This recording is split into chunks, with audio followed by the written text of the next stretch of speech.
Josiah, where exactly are you, buddy? Are you in New York? Yeah, I'm in New York near Cooperstown. All right. How's it over there? You guys getting the same warm up?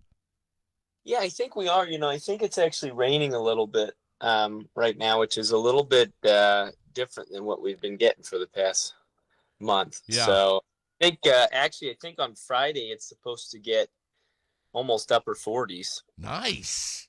So yeah, we'll have all the snow will dissipate. So Well, we got 40 today, which is pretty incredible.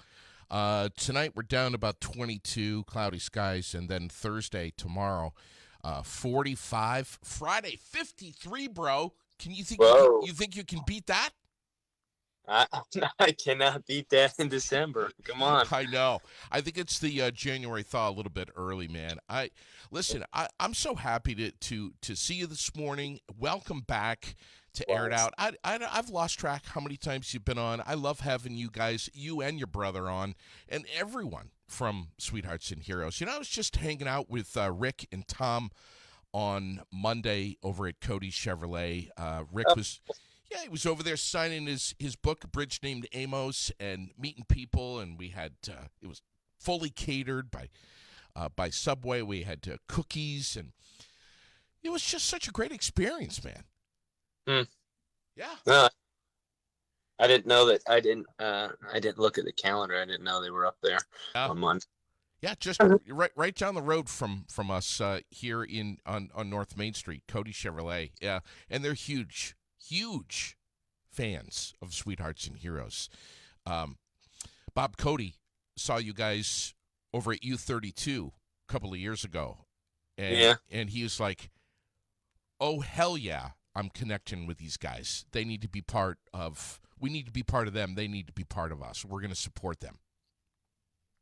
Yeah, I know we've had a good long relationship with Chevy, and I think I even have some schools coming up in the next half of the year that I'm going to be going to through them. I think Maple Street schools. I'm not sure where that um, is in Vermont. I think Southern Vermont, to be honest with you. Yeah. Uh, we've just had a great relationship with the a number of different Chevys. So super exciting that work gets to be done and brought to these students. Yeah. What is the what's your title now? Is it community ambassador or something like that? What Tom's like changing it all the time. Yeah, I don't even know when I first started. I think we made up a title or something. Yeah. I think that yeah, it's kind of morphed more into the community ambassador. It came from this program that we've been starting called the Community Ambassador Program, where we take somebody like myself or Pat Fish, and we go to a local school to us once a week. And it's to help build a circle culture, to really just kind of take the pressure off of teachers and counselors trying to do the circle work, where we can kind of show them how to do it in a sustainable way. So that's where I think, that came from the program, but I think it just fits really well with all of the other things that I do in schools that I go to, even if it's not a part of a community ambassador program. Being just a community ambassador to each of the schools that we go to is a pretty good overall title for what I actually do. I'll tell you, Adam Harris, the superintendent of OESJ CSD, Yeah. he thinks that you guys walk on water. Yeah, yeah, I love Adam. Him and I have become pretty good friends. I go to his school OESJ once a week, so I'll be there back on Friday. I was at their elementary school last Friday, so I kind of go back and forth between the high school, middle school, down to the elementary school, and just been some really awesome stuff going on there, especially at the elementary level. We've had some, some of the sixth grade and fifth grade, just seem to be pretty tough this year, but I've gotten to do a lot of work with them in circle. Even just getting to spend some time in recess with them. There's a lot of young men that I think just need somebody, especially maybe a male, to just sit with them, hang out with them, play some games with them. And so it's been really, really awesome. I love going to OESJ. It's something I look forward to throughout the week when I get to my Friday visit to go see them. They're doing the school themselves. I mean, Adam and they just got in the middle school, high school, just got a new principal, Aaron Grady, who's a wonderful, wonderful, very experienced principal. And he really is for Sweethearts and Heroes and what we do. So that's really been awesome. He's been kind of getting integrated into everything there. And I love working with the staff there. All of the teachers that I meet are just very inquisitive and asking questions like, hey, how can I do this? How can I integrate, circle into here? And so it's been wonderful to work with the team over there. We're chatting on Wednesdays with someone every Wednesday with someone different from Sweethearts and Heroes, the #1 youth leadership team in America. You guys, and of course, this is Josiah McKeon. You guys are confronting a lot of heavy stuff, like in schools and beyond, like hopelessness, bullying, youth suicide. These are really gigantic things, man. These are friggin' elephants, and you guys are kind of chipping away at this with some inspiring program that transforms schools and organizations to think differently and maybe kind of create a different culture of, in addition to learning at school, but just bringing a different awareness, a different understanding of, let's stop, take a deep breath. Beyond just learning the core curriculum, we need to be better people. We need to take a deep breath, take a step back, and just be better kids. Yeah, man. And, it's sometimes I think it's something that, if you're an adult that's, done some work and just self-reflective aspects and just looked at yourself and try to become a better person. I think sometimes it's easy to take just having the simple but heavy conversations for granted. I think we go a lot of times throughout our lives and we just don't talk about things that are going on. For instance, I was at a school the other day and just got to do, I've been there quite a bit. So I haven't done like a first time circle with a group in a while, but happened to be a fourth grade group that I hadn't done a circle with, and they were excited for me to come in. So I just did a first time circle where I got to ask, our pretty traditional 2 questions of who's your favorite superhero, and if you had a time machine, where would you go, or when would you go? And when I get to do a first time circle, it always reminds me of the fact that kids just don't get to talk about certain things. It's not that they're necessarily told they're not allowed to, it's just that they don't. And as it went around, I just heard quite a bit of young people who've lost moms and dads and grandparents, brothers and sisters, and some of the tears just flowed. And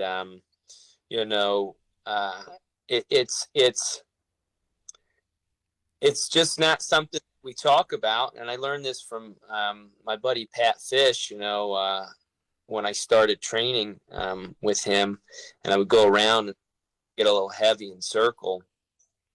Pat Pat would just be like, listen, we share all sorts of emotions in school. We get angry. We might be super happy, joyful, smile, funny, whatever. But some of the more difficult emotions, and he likes to call them difficult because, um, they're not bad or negative. They're just difficult because we don't practice them in school, Right. and, or really a lot of times anywhere. And so, as I've kind of progressed with getting to hang out and do lots of circles with students, just letting students know, like, hey, they're only difficult because we don't practice them. Yeah. It's okay to practice them. Sure. Sure. And so Yeah. it's pretty incredible, man. When you're sitting in a circle of students, how many? I mean, we're talking like what, 15, 20? Yeah, I mean, it could really all depend. I mean, I've done circles with 3 or 4 kids in it, but I've done circles up to 25. You get past 20, and the emotional sharing just starts to kind of drop. Oh, wow. Yeah, too big of a group. It makes it difficult for people to open up. The real sweet spot is that 10 to 15 number. It just gives you, especially if you have like a 40-minute class period. Yeah. You go much above that, you're running into maybe getting through one question, and that's about it. Yeah. Interesting. And whatnot. So the 10 to 15 range is really the great and golden range. But I've done ones with 25, 28 kids in them, because it's a whole class, and that's just how it is. Yeah, when you have that many kids together, some are just loving life right now. Things are going really well. Maybe they got a boyfriend, girlfriend, whatever. Maybe they're doing well in school. Things are great in the home life. They're excited. They're feeling good. They're loving life. And then you got others that maybe are carrying some real weight, and there's some stuff going on behind the scenes that you don't know about. But they got that smile on the face. I mean, it's like, man, you got a mix of a ton of stuff when you're sitting down in a circle with a bunch of kids like that. I would imagine. But the primary message I think that you guys are pushing is have some compassion, have some empathy, have some understanding for each other. If you're the jock, think differently about that kid in the school who might be emo. Yeah. Or kind of geeky. Have some, if you can't really find some relatability, at least have some empathy and some, try to understand that these are people just like you, man, who are in the same school as you, trying to do the same things as you. And they want to be happy and content with life and successful, just like you. I don't know, man. That's kind of what would run through my head if I was walking in your shoes, brother. Yeah, man, 100%. I mean, one of the things that I've been doing a lot more recently in my circles, especially towards the end, is, with whatever comes up and whatever we talk about, whether it be funny, whether it be, just fun in general, or maybe it's a little heavier, bringing it back to the fact of that we're all humans. And I think that, it's easy to say, oh yeah, of course we're all humans, but to really take a step back and do just like what you were talking about, and think about the fact that every human being has their own hopes, dreams, aspirations, desires, fears. Um, Everybody has, their own unique life force that is driving them in this world. And, when I get to the end of a circle, and I can bring it full circle back around to the fact that, hey, like, for instance, I ask a question like, well, what was the first time you ever remember being afraid? Pat and I asked that quite a bit throughout some of the different circles Oh, yeah. during Halloween, right? These holidays give us kind of some interesting and cool ends, right? And this is where it really hit me. It started going around in some circles, and I started listening, and some of them were funny. I don't know if you remember the whole thing of like Momo. Remember Momo? I do. I sure do. Yeah, that scared a lot of kids, Scared man. me, bro. Yeah, I remember seeing it one time. That's it, and Yep. it's freaky. But a lot of students, especially in high school, like that was coming out when they were little kids, and they I remember. know. Or even I had this one young man talk about how he was pretty young, but he was on a little canoe trip on a big lake. With his dad, and this huge storm rolled in, and there was lightning everywhere. It was like striking the water, and he thought he was going to die, and it was the first time he ever remembered being, truly afraid, and as it was going around in that circle, I'm listening, and it hits me, a lot of times, like Pat, myself, Tom, we might relate circle to something that our ancestors did, like sitting around a campfire. One person would talk and everybody else would just listen.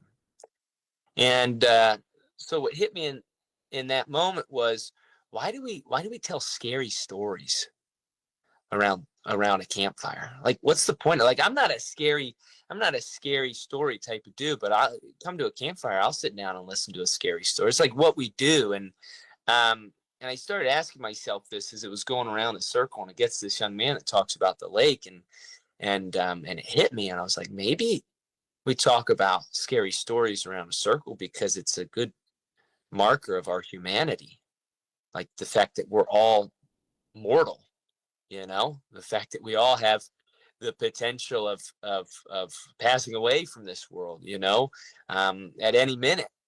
And this fear that can grip us as human beings because of that mortality. If we were immortal and we were invincible, there'd be a lot less things to be afraid, right? Sure. And it just hit me, like that's one of the reasons we share that, and that that's a fear, and everybody's got some fears, and you start talking about things that you hope for. Everybody's got some hope. I've been on this new kick, and I'll try it again tomorrow, and try it again on Friday. But it's Christmas time, right? And what is JD? What does Christmas mean to you? Honestly, just all in not to sound cliche, but all I ever want to do on Christmas is just sit on the couch with the family, watch movies, eat popcorn, maybe some sweets, and just watch Christmas movies with my kid, cuddle under a blanket, have a hot cup of something, and just be quiet, man. It's like there's a lot of decorating going on in my house, which is a huge tradition. Sherilyn has thousands of bins up in the attic, possibly tens of thousands, and they all come down, and she starts decorating the day after Thanksgiving, and she will still be decorating for Christmas after Christmas. I mean, it's a process. You can only decorate for 2 to 3 hours every single day, and then you need to take a break and pick it up the next day. So there's a lot of decorating. The lighting in the house, there's dim lights and Christmas lights all over the ceiling and everything, and I just want to be quiet, man. It's not about, for me, it's just not about presents and gifts and stuff. I mean, it is for Lily, but I just want to be with my family. Maybe do some snowshoeing. That's what Christmas is about for me. Mm. No, that's awesome. That's beautiful, man. Um, it's something I've been asking students more often because I never really celebrated Christmas growing up. It was never a part of what my family did. So I get to this time of year, I really like to ask people. I like to ask students, like, hey, what is it? What is it about, for you? And because I didn't get to celebrate it growing up, I've done a good bit of research on it, the history of it, and things like that. And this is something I told a couple of students in a circle the other day. But from doing some research on it, it came from this, it's a Christian tradition. It came from this idea that this one guy who was came into the world 2,000 years ago was going to, fix everything in the world. Right. And I started thinking on my way over to a school, um, what Christmas, like, even though I don't celebrate, like what this time, is about. And there was one thing that popped in my head: hope. Whether you're religious or not, it's about hope. And I started hearing some of that for some of these students, even if it's the hope of, we get 2 weeks are coming up. Like, I'm so excited about the 2 weeks that we just get off and we get to happy. And then, even for, teachers, the same thing. Like they're hopeful to get a break themselves. But then even like the hope of getting to see family members that you don't usually get to see. I heard that a lot from students. I don't get to see my cousins all the time, but Christmas time, I get to see them. And, it's hope, hold on, possibilities exist. And I think for me, the time of Christmas comes at one of the most difficult times in the Northern Hemisphere. For a lot of people, when it gets really cold and really snowy and you're locked in much more, you get way less vitamin D. And I think it's a time to reflect on hope and all the possibilities that do exist, to be with family and to put up the decorations and enjoy doing that. Like, I think it's incredible. And I think that I meet a lot of students this time of year where they don't have much hope because they don't get much time with family. And if they do get a lot of time with their family, that sometimes their family is just absolutely awful to be around. Yeah. But I still believe that, as a community, and as human beings, we can try to give as much hope as we can to those people as well during this season. Whether it is giving or whether it's just simply speaking a kind word, and giving them that possibility to hold on to, that, they are worth something. They are a being, Hope is it's a powerful word. And I've had conversations with Tom and Rick, even off the air, about hope, and we'll get into it. I'll get into it with those boys at some point, but hold on, possibilities exist. It's an acronym that Tom and Rick, all of you, have kind of crafted. Empathy, action, these are also, dare I say, buzzwords that Sweethearts and Heroes hangs their hat on. These are really, really powerful things that you guys bring to schools. And I want to talk about Stop, Drop, and Roll, the bullying presentation. And you guys have just been at a whole bunch of schools right around central Vermont, Warren, Waitsfield, Fayston, just in the last couple of days, bringing your message there to those schools. But we're getting a question here. what's the best way to refer schools in need of the Sweethearts and Heroes program? To refer, like, to get us in their schools? Yes. So definitely the best way would be, through our website, sweetheartsandheroes.com. And you can find emails on there for somebody like Winton Buddington.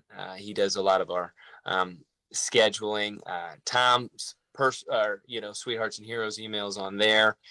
Brian McKeon, my brother, he takes in a number of referrals. So that would be definitely the best way, is to send them over to the website and have them, look at our stuff. The neat thing about the website is we have a lot put into there for schools to look at, and for schools to do a little bit of diving into to see if it really is something they want. I mean, we would say every school in America needs this, but the school itself has to kind of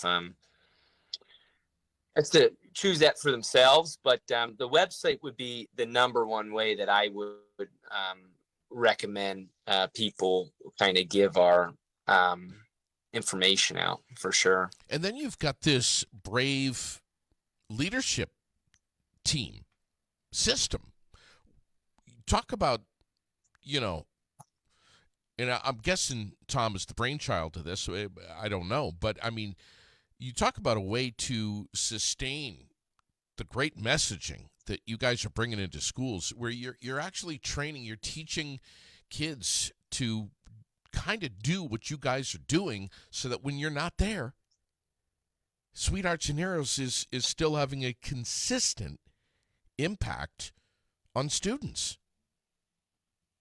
Yeah, well, that's really the ultimate goal, right? It's easy to go into a school and give a presentation and then leave, right? But to have the students become equipped, the teachers become equipped to carry on the principles and the just the great axioms of Sweethearts and Heroes is really the key. And so, like, that's what myself and Pat Fish do a lot of. The Braves program, first started out as a 6-week program that was designed to give schools a little bit more after the presentation. So we've always, we've done our circles, right? And that's a route that schools can go and have us come in and do a couple of circle visits. But, as it was before my time, but probably 7 or 8 years ago, a lot of schools were asking, hey, like, these bully drills are fantastic, but how do we implement them? Like, you did such a great job, Tom, but how do we implement them? And that's where Tom, really started to work out this Brave 6-week program. And then Pat Fish, actually, it was handed to him kind of to make it better. And so, really for the last 5 or 6 years, I think Pat's been really working on that, and it's this turned into a teaser program for our Braves classes. Yeah. So that's exactly. that's where we've head to now, right? So I go in and do a lot of teaser Brave 6-week programs where you take older students. Typically, they can be from high school all the way down to upper elementary. Like, I'm in a school right now where I'm taking 5th graders down to 1st graders. And we sit with them for a day. We train them on what leadership is, on the fact that they have influence in their school, especially when they go down to these younger grade levels, because they're the cool older kid. But we train them to have some fun with them, do little tiny mini circles, what we call hero huddles, where they get to know the students and get to have some real discussions. And then they move into practicing bully drills.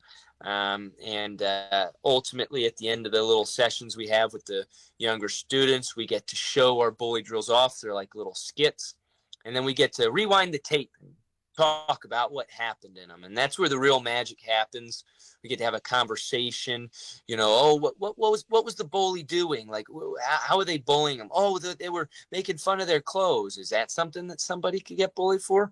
Yeah, that's something that somebody could get bullied for. Maybe that's their only pair of clothes that they have. And yeah, they smell, but that's all they have. But they get picked on every single day because they're wearing the same clothes.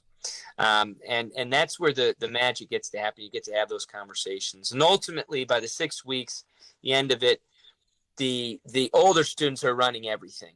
So I go in and run the first part of it and show them how to do it. But then they should be able to go down without me around, and really, hopefully, without an adult around, go down and run this program by themselves.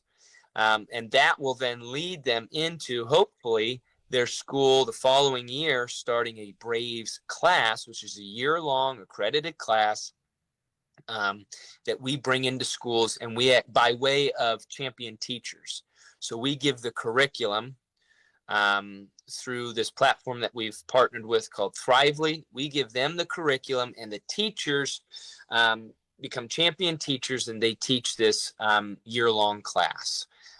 Where they learn much more of the nuts and bolts of leadership, of circle, of these bully drills, of play, and how important play is for the development of human beings. So they learn. It's probably he is my brother, Brian, but he's done most of the work on that, and it's probably just the only type of course of its kind, and it's phenomenal. You guys, I have learned so much from you and Brian and Pat. One of the conversations that all three of us have had is about defining what bullying is, and the feelings that are associated with it. And man, there is so much gray area with this, and just that there's a fine line between goofing around, joking around, being immature,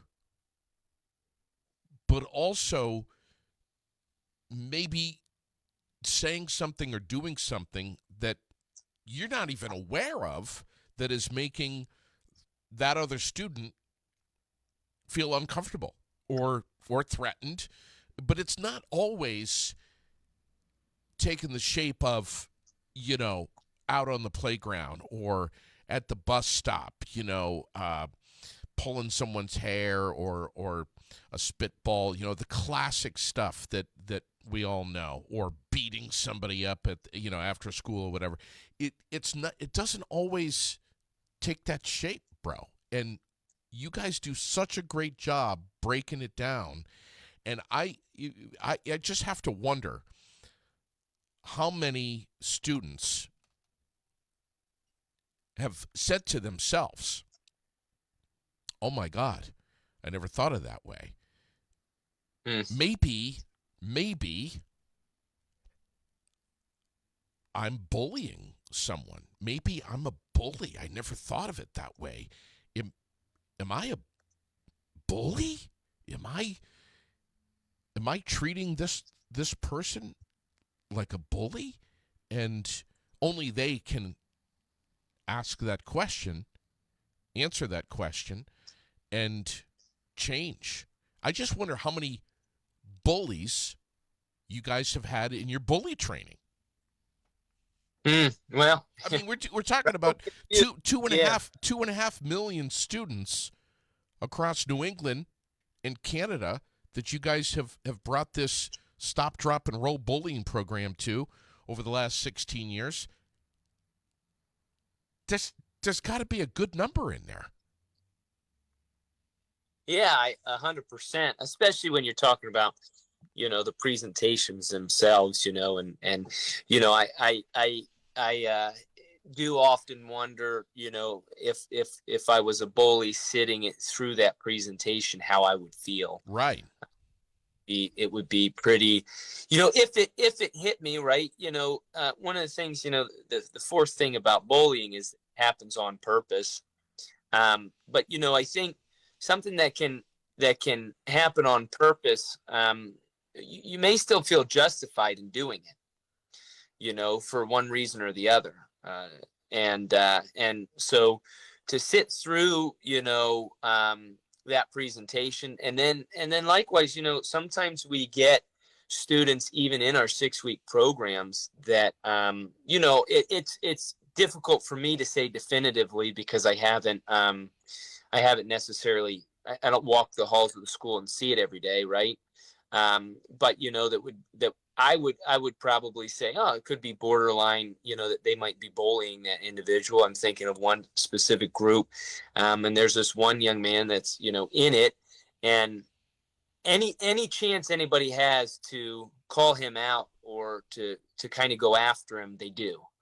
And so it does happen, and I think, but what you're hitting on is important. Sometimes that self realization, that, oh, I'm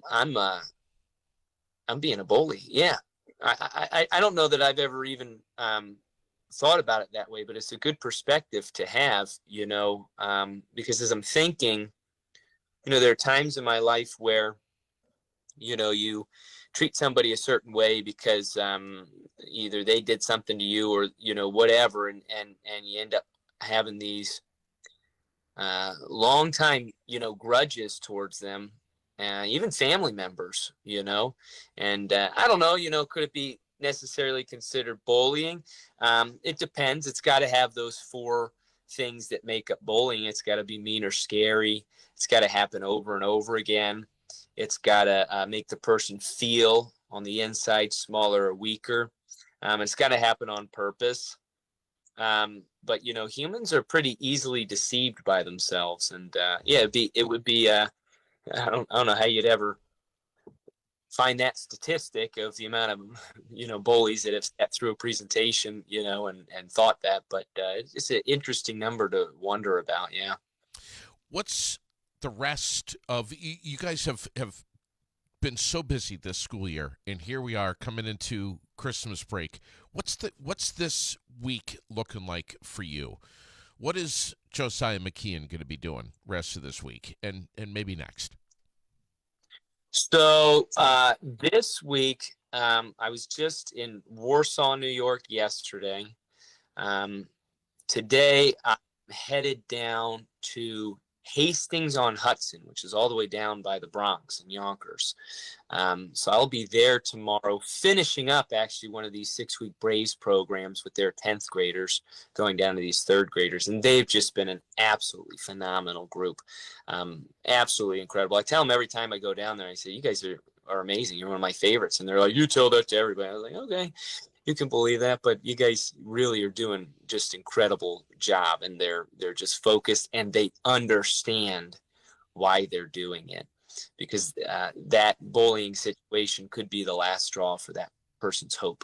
Yeah. And that's really why we need to jump into action within those 10 seconds.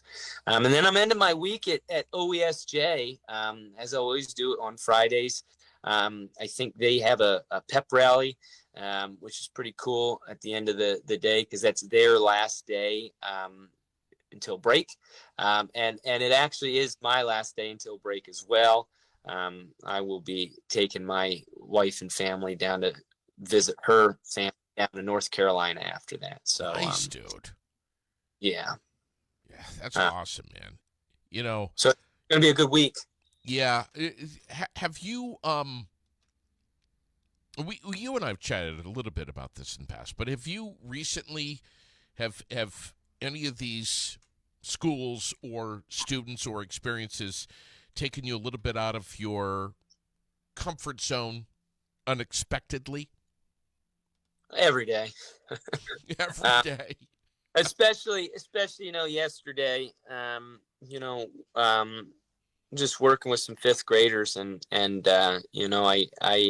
I tend to, as a human being, get frustrated quite easily, get angry quite quite easily. And I work very hard in my professional life and in my personal life to overcome that. Last week, though, with some of these fifth graders, I'm going to say I got short with them. My short with them in a professional sense is not very bad, but it's bad for my heart. Yeah. And so, I was sitting down with them yesterday in a little bit of a circle before we took them down to the first graders, and we were chatting about some things, and just was on my heart to apologize to the whole group. So I just looked at them and said, hey, I'm sorry that I got short with you last week. And a couple of them gave me like I don't remember you being short. And I was like, you might not think I was short with you, but I was short with you in my heart. I was getting a little fed up, and I just looked at them. I said, you guys might get that quite a bit in your lives, and that's not my role here. My role here is to be here for you guys and to show you patience and to show you the things that we are looking for you guys to do for these first graders. Because it's tough for fifth grade going down to first grade, and fifth graders got a lot going on, and they're trying to go down and wrangle these fifth graders to get them into spots to perform bully drills and this and that, and they get frustrated and they get short with these first graders, and if we're gonna change the world as adults and then eventually as these students, it starts right here. Because we can't encourage anybody to do better if we're not trying to do better every single day. Wow. So I just got to share that with them, and their attention span is difficult, and they're always talking. I can never get 3 words out. But after apologizing to them, they were just locked in. We had a great conversation. They did a wonderful job going down to the first graders, and just extremely impressed with them. But they just need some vulnerability from us adults too. Yeah. And Gosh, I've had that experience with Lily before, and it's it's humbling, really is. it is. The other Monday, when I was over at Cody Chevrolet and got a chance to spend some time with Rick and Tom, and Rick was signing his book, A Bridge Named Amos, and meeting the crowd over there and chatting with these guys and having some laughs, but also asking them, and especially Rick was talking about hope. It can take on so many different forms. Lack of hope is what I'm talking about. What do you say to someone? Let's take you out of the school right now as we wrap up. What do you say to someone, Josiah, including yourself, who might be experiencing, especially during the holidays, man? There's so much crap going on, bro. Who might be experiencing a pinch of hopelessness, depression, anxiety, resentment, some of these heavy things. I can't wait for the damn holidays to be over with. What do you say to somebody who's walking around angry right now, chip on the shoulder, not feeling the spirit of the season, and maybe discouraged? Oh, that's a great question. Honestly, man, only one thing really comes to my mind, and it's something that that I have to do every single day and work hard at. But is to carry that spirit from the previous holiday over, of thankfulness, and pause, and just think about all the different things that you can be thankful for, even if they're really small. But naming them out loud, Uh, I personally um, think that I guess I'm a little bullheaded in this. I'll tell myself, dude, I'm not willing to be that person. I'm not willing to do it. I've been that person before. I know people that struggle with that, and I want to do better, not just for my family, but for all those around me. So I just kind of I force myself. Okay, come on, time to be thankful. What are you thankful for? Even if it's I'm just thankful the day's over. It's okay. It's I tell okay. the story all the time, right? They go down and they go down to these first graders and they're just like and we ask them, hey, well, what's something that went really well, even if you're just glad it's over, like what's something you're thankful for. Yeah. So I don't know, that would be my thing, during this season, is if keep carrying that, working on being thankful, even if it's just one thing a day. I think thankfulness, gratefulness is one of the best cures to almost any negative thing that we're experiencing in our lives, especially when you feel like you don't have much to be thankful for. Sure. Yeah. It's not easy, bro. Not It's easy. not. Man, I love having you on, and I can't wait to have you back in the studio. I can't wait to see you again, you and your brother, everyone over at Sweethearts and Heroes. You guys just, frankly, are kicking ass every day, all the time. We appreciate you, man. I look forward to these calls, and I really, really look forward to getting there in person and being able to sit down and have a cup of coffee with you and chat on air. I just it's something I look forward to when I get to do it. So thank you for having us on. Thank you for partnering with us and getting us on every Wednesday. It's pretty incredible that you take your Wednesdays to do that and chat with us, people just trying to do what we can to make a difference in the world. We appreciate it. Love you guys. Man, I got to tell you, to finish out, and I always love to try to finish on a light note. If I had $1 for every cookie that Tom Murphy put down the other day at Cody Chevrolet, I'd be filthy rich, my man. No I mean, no way. He ate cookie? He was getting like double fisting at one point. Whoa. He had them all go, the chocolate ones. He had the white chocolate chip. I mean, he was just, and Rick too. But I mean, Tom outdid Rick. No way, man. Yes. That's like, I'm going to have to chew on that for the rest of the day. No Please do. And spread the word that Tom Murphy cannot resist cookies ever. He's back on the, I've known Tom my whole life, and he's resisted cookies a lot. But that really surprises me. It's all a show, man. It's all a show. Joe, he must be feeling the holiday spirit. Yeah, it's exactly what it is. And final question: how many pull-ups can we do on the bar hanging behind you? Right now? Yeah, right now. I might be able to get 15.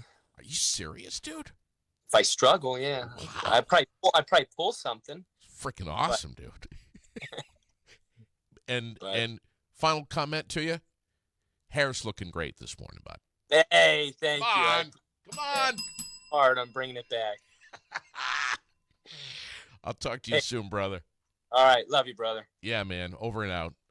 Right. Josiah McKeon, everybody, from Sweethearts and Heroes, guy that's been joining me for a long time, and I'm just, I'm telling you, man. Every Wednesday, these guys leave me feeling so good, and this morning's just another example. What's playing this weekend? Capitol Showplace in Montpelier, Eternity, Fackham Hall, Rental Family, Wicked for Good, Zootopia 2, which I've seen. It's fantastic. Tickets on sale right now for Song Sung Blue. Got to see it. Marty Supreme, The Housemaid, SpongeBob SquarePants, Ella McKay, Avatar, Fire and Ash. Got to see that too. Lily wants to see it so badly. Skip the line. Get your tickets in advance. FGB Theaters on Facebook and Instagram for updates, added showtimes, special events. Do not forget, as we get into Christmas break, the matinees and the added showtimes, especially if there's something going on with the weather and things get funky, they are known to add additional showtimes. So, good stuff to know. Also, want to mention that the 22nd is coming really soon. Why is the 22nd significant? Because that's the expiration date for the great offer right now that's being presented to you over at Optical Expressions. Here's the deal, and these glasses that I'm wearing right now, made by Optical Expressions. And I need to get over there. I got to get over there like today to get my next eye exam on the books. But they've got a gift certificate special right now, and they've done this during the holidays in the past, where you spend $75 and you're going to get a $100 gift certificate. You spend $40, you're going to get a $50 gift certificate. Here's what you can use that gift certificate for. Anything that they offer. Frames, exams, lenses, your eye exam, anything, you can use it over there. So if you know someone who's maybe thinking about a new pair of shades for the winter, skiing, whatever, or someone who has an eye exam coming up, you're going to save $25. If you spend $75, you're going to get a $100 gift certificate. Optical Expressions. Yeah, the Blanchard Block, 4th floor. Pop into the elevator, hit 4. You're right up there. Doors open, look in front of you. Optical Expressions is right in front of you. Community calendar, we ran down this morning. It's pretty packed. There's a lot of stuff that's happening. Pace yourself. I know it's only Wednesday, but just pace yourself. Get organized for the weekend. Plan it all out. And listen, if you're running around today, tomorrow, Friday, weekend, and you're just like go time, like I was last night, and like I am going to be again tonight. We got the Christmas concert at the school. There's just, if you feel like you're supposed to be 3 different places at the same time, like I do, know this. You shouldn't be running around hungry. If your family needs a great meal on the table, and maybe it's going to be served up a little later, know this. Locarno's To Go has got your back right here in Central Vermont. They make delicious meals that are easy, prepped every single week, every day, as a matter of fact. Grab-and-go meals, too. Perfect for anybody or any family that's on the go. Always made fresh, always made locally, prepared with a lot of love from Melissa and Craig. And there's always new menus coming out every week. You can get them at Hill Street Market, Green Mountain Community Fitness, Harrington Store. Support local. Eat well. Eat great food. LocarnosToGo.com. And, you know, if you want to get one of their pizzas, bring it home, pop it in the oven, and tell your wife, guys, that you made that pizza from scratch and not give any credit at all to Locarno's, you can do that. Go for it. But I know your secret. LocarnosToGo.com. Check them out. Thanks to Josiah for coming on this morning from Sweethearts and Heroes. Thanks to Deb Phillips and Gary Haas from The World for joining us every single Wednesday when The World comes out. The World newspaper. Should be receiving mine anytime now from Chris. Can't wait to thumb through it. Tomorrow, I know there's my deep breath. G and I are going to spend some time at his house during the morning show. We're going to take it live to his living room. And we're going to sit in front of his Grinch tree. Lord help me. We're going to sip on some cappuccinos. We're going to goof around. We're going to have some fun. We're hopefully going to connect with you, share your morning, be relatable, maybe make you smile, maybe make you even laugh out loud.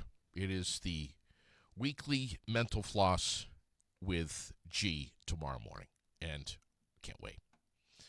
And then on Friday, we're going to take a pretty good dive with Rex right here on Aired Out. We have some really, really exciting things to share with you about Donnybrook Fight Promotions and what's coming. Big, big stuff. Big, big news. And coming soon. And I just got a text a short time ago. I'm wondering if I can read this on the air. I'm just trying to find it here on the fly. If it's something that is, yes, right here. I see what Rex has texted me. And I'm going to decide to give him the honor and let him break the details to you because it's really big. And I'd rather him do it than me. We got some really, really cool things on the horizon. Buckle up, folks. It's going to be a great year. I can't believe we're however many days left in 2025. And if 2025 sucked for you, it's okay. Know this. It sucked for many. We're going to have a great 2026 together. And there he is right there. My buddy Chris. Hey, buddy! Delivering the world. He does such a great job. I love that guy. So much fun. Thanks, everybody. Look at that hat that he's got. Just look at that.